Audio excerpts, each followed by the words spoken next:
దేవునికి స్తోత్రం. ప్రియులారా, పరిశుద్ధ బైబిల్ గ్రంథములో నుండి నేరుగా నేను వాక్యంలోకి వెళ్ళిపోతున్నాను. వినండి ప్రియులారా, ఈ మాటలు చాలా త్వరగా నేను చెప్పేసి ముగిస్తాను. నాశనము నుండి తప్పించడానికి యేసుక్రీస్తు వారు ఇస్కరియోతు యూదాకు ఎన్నో అవకాశాలు ఇచ్చాడు. దేవుని స్తోత్రం. అవేంటో ఇప్పుడు మనం చూద్దాం. ఒకటి, యేసుక్రీస్తు వారు తన సహవాసములో 3.5 సంవత్సరాలు ఇస్కరియోతు యూదాను చేరదీశాడు. హల్లెలూయా. తెలుసు తను ద్రోహి అని తెలుసు, అయినా అవకాశం ఇచ్చాడు. ఆ అవకాశం ఇచ్చినప్పుడు ఏం చేయాలండి? మారు మనస్సు పొందాలి. రెండో అవకాశం ఏంటో తెలుసా? యేసయ్య తన పరిచర్యలో తనకు ఆధిక్యతనిచ్చి పరిచర్య చేసే అవకాశాన్ని కూడా ఇచ్చాడు. ఒకటి, డబ్బు సంచి, ట్రెజరర్గా, అంటే కోశాధికారి. డబ్బు తన చేతులు ఉంటే మారుతాడు, నాశనానికి పోకుండా ఉంటాడు అనే అవకాశం. పరిచర్యకి ఇద్దరిద్దరుగా వెళ్ళినప్పుడు, ప్రార్థన చేసిన, సువార్త చేసిన, దెయ్యాలు భూతాలు పారిపోయి అద్భుతాలు కూడా శిష్యులందరూ చేశారట. అందులో ఇతను కూడా ఉన్నాడు. దేవుని శక్తి ఏంటో, ఆయన పరిచర్యలో ఉన్నట్టు పవర్ ఏంటో చూశాడు. అప్పుడైనా మారు మనసు పొందాలిగా. తర్వాత యేసయ్య చెప్పే వాక్యమంతా వినేవాడు. అవునా కాదా? అవునా కాదా? అప్పుడైనా మారు మనసు పొందాలి.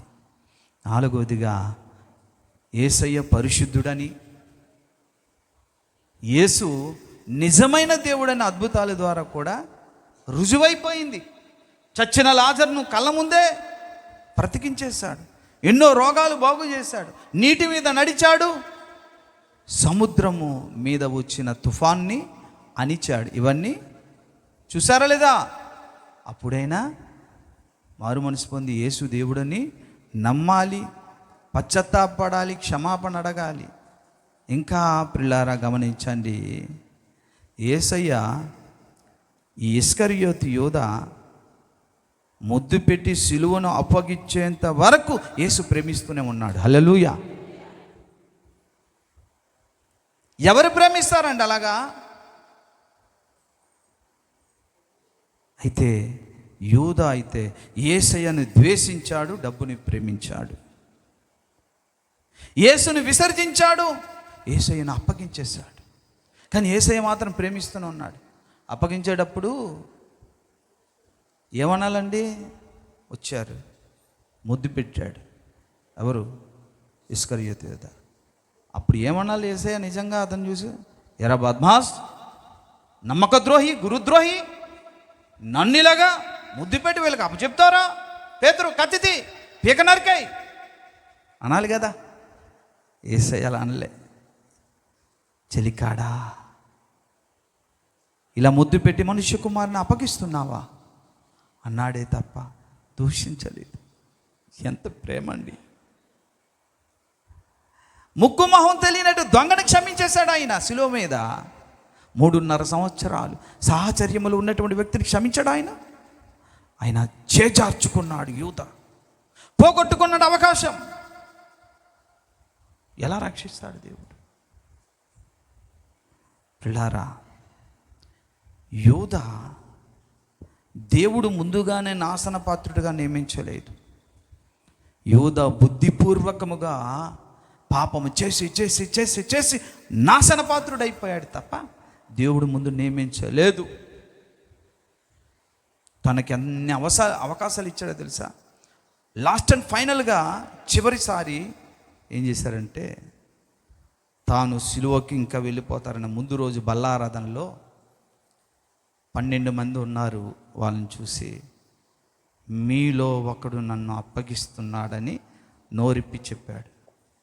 వాస్తవానికి అప్పుడైనా, అరే మనం 12 మంది ఉన్నాం కదా, 12 మందిలో ఒకడు ఎవడో ఒకడు అంటే నేనా బహుశా యేసయ్యకి తెలిసిపోయింది. అయ్యో నేనే ప్రభువా నన్ను క్షమించని ప్రభు పాదాల దగ్గరికి వెళ్ళాలి కదా. తెలిసిపోయిన తర్వాత 12,000 మందా? కాదు కదా, 12 మంది ఈజీగా లెక్కేసి వచ్చి. అప్పుడైనా ముందుకు రావాలి. చూడండి, ఒట్టి పశ్చాత్తాపమే అది కూడా. అర్థమవుతుందా? మారు మనసు పొందడానికి దేవుడు ఎంతో అవకాశం ఇచ్చినా పొందలేదు. అప్పుడని రావాలి. ఇంకా మరో ఛాన్స్ ఇచ్చాడు దేవుడు. ఏమిచ్చాడో తెలుసా?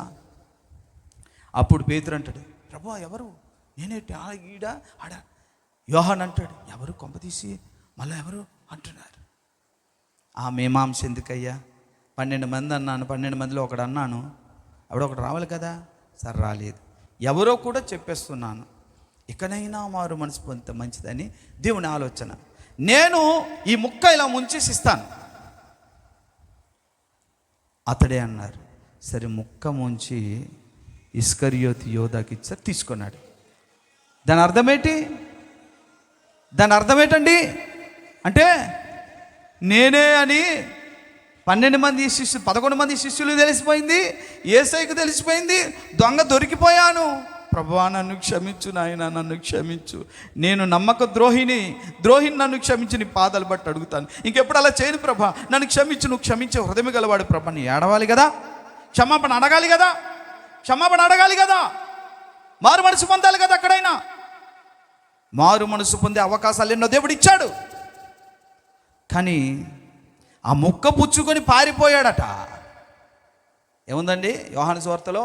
టైం లేదు, రిఫరెన్స్ లేదు, తర్వాత చూద్దాం, ఇంటికి వెళ్ళి చూసుకోండి, టైం లేదు ఇంకా వివరించడానికి. ముక్క పుచ్చుకొని పారిపోయాడట. ఇంకెక్కడండి మారు మనసు పొందే అవకాశం ఎక్కడ వస్తుంది? పారిపోయిన తర్వాత అప్పగించేసి డబ్బులు తీసుకున్నాడు. అర్థమవుతుందండి? అటువంటి యోధానట దేవుడు క్షమిస్తే బాగున్ను అంటే యోధా మీద సానుభూతి. లేఖనాలు చదివితే కదయ్యా, ఎంత ద్రోహం చేసిన వ్యక్తినైనా యేసయ్య ఎంత ప్రేమించాడు. లాస్ట్ అండ్ ఫైనల్గా కూడా ప్రేమించాడు కదా. ఆఖరికి అలాగా ముక్క తీసుకొని పారిపోయి, ఇగో అక్కడ ఉంటాడు ఆయన, నేను ముద్దు పెడతాను, ఆయన బంధించేయండి అని ముక్క తినేసి డబ్బులు తీసుకొని వచ్చి ఆ చీకట్లో ఏం చేశాడండి?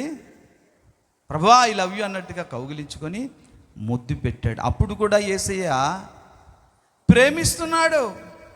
చెలికాడా అన్నాడు, ఎరా బద్మాస్ అన్నాడా? అనలేదు. ఇలా ముద్దు పెట్టి మనసు కుమార్ని అప్పగిస్తున్నావా యోధా అన్నప్పుడైనా మారు మనసు పొందాలి.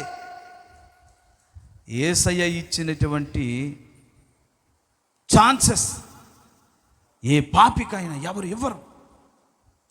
నీకైనా నాకైనా తుది శ్వాస వరకు ఆయన మారు మనసు క్షమాపణ పొందడానికి అవకాశం ఇచ్చే దేవుడు నా యేసు. దేవునికి స్తోత్రం చెల్లించండి. హల్లెలూయా. అన్ని అవకాశాలు పోగొట్టుకున్నాక ఇక మారు మనసు పొందన అవకాశము లేక అని ఏసావును గురించి మాట్లాడిన మాట చూసారా? ఇతని జీవితంలో జరిగింది. మరి డబ్బులు విసిరేసి పశ్చాత్తాపడ్డాడు కదా. పశ్చాత్తాప పడడమే మారు మనసు పొందడం కాదని మీకు చెప్పాను, ఎందుకంటే ఓఫీరయ్య గారు చెప్పారు. కాబట్టి ఒకవేళ నాతో కొంతమంది పాస్టర్ గారులు అన్నారు కదా, రక్షించేస్తే బాగుండు కదా అని అంటే, ఇస్కరియోతు యూదాను తాను క్షమాపణ అడగకుండానే మారు మనసు పొందకుండానే దేవుడే క్షమించేసి పరలోక రాజ్యం తీసుకెళ్ళి 12 మంది శిష్యులతో పాటుగా సింహాసనం మీద కూర్చోబెట్టాడు అనుకోండి, వాడు భవిష్యత్తులో మరొక సాతానుగా తయారవుతాడు.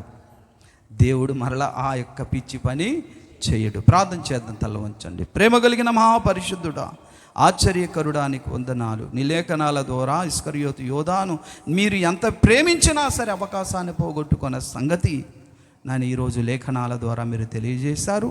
ఈ సంగతి నాయన అందరూ తెలుసుకోవాలి, మా సంఘస్థులు తెలుసుకోవాలి, స్నేహితులు తెలుసుకోవాలి, పాస్టర్ గారులు తెలుసుకోవాలి.